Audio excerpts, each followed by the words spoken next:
துன்புருவும் துவ்வாமை இல்லாகும் யார் மாட்டும் இன்புருவும் இன்சொல்லவர்க்கு. அனைவரிடத்திலும் இனிமையாக பேசி பழகுபவர்களுக்கு வறுமை வராது என்பதே இக்குறளின் கருத்து. இந்த கருத்துக்கு ஒட்டிய ஒரு அருமையான கதையை பார்க்கலாமா? புகழேந்தி என்பவர் மதுரை பாண்டிய மன்னனின் ஆஸ்தான புலவராவார்.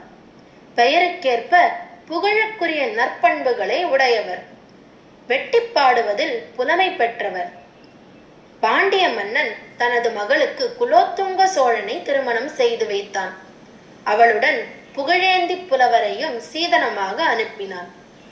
அங்கு சோழ மன்னனது அவையில் ஒட்டக்கூத்தர் என்னும் புலவர் தலைமை புலவராகவும் அரச குருவாகவும் இருந்தார். புலவர்கள் ஆகையால் புகழேந்திக்கும் ஒட்டக்கூத்தருக்கும் சொல் விளையாட்டு போட்டி நடக்கும். ஒருவர் பாண்டியனையும் இன்னொருவர் சோழனையும் உயர்த்தி பாடி தன் புலமையை வெளிப்படுத்தினர். இவர்களது சுவாரஸ்யமான பாடல்கள் தனிப்பாடல் திரட்டு என்னும் நூலில் இடம்பெற்றுள்ளன. ஒருமுறை ஒட்டக்கூத்தர் இவரின் மீது கோபம் கொண்டு சிறையில் அடைத்தார். உணவு கூட வழங்கவில்லை. ஆனால் புகழேந்தி புலவரோ கவலைப்படாமல் தமது இனிய மொழி என்னும் அமுது போன்ற உணவை தினமும் வருந்தி வந்தார்.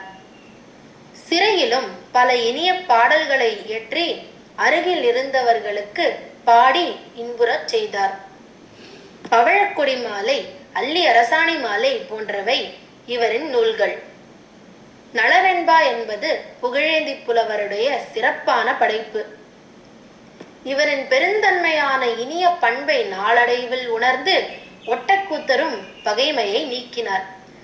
சிறையிலிருந்து அவரை விடுவித்தார். நட்புறவு கொண்டார். இன்புறும் இன்சொல்லை உடையவருக்கு துன்புறும் துவ்வாமை இல்லை என்பதை நாம் உணர்வோமாக. வாழ்க வள்ளுவம், வளர்க மனிதநேயம்.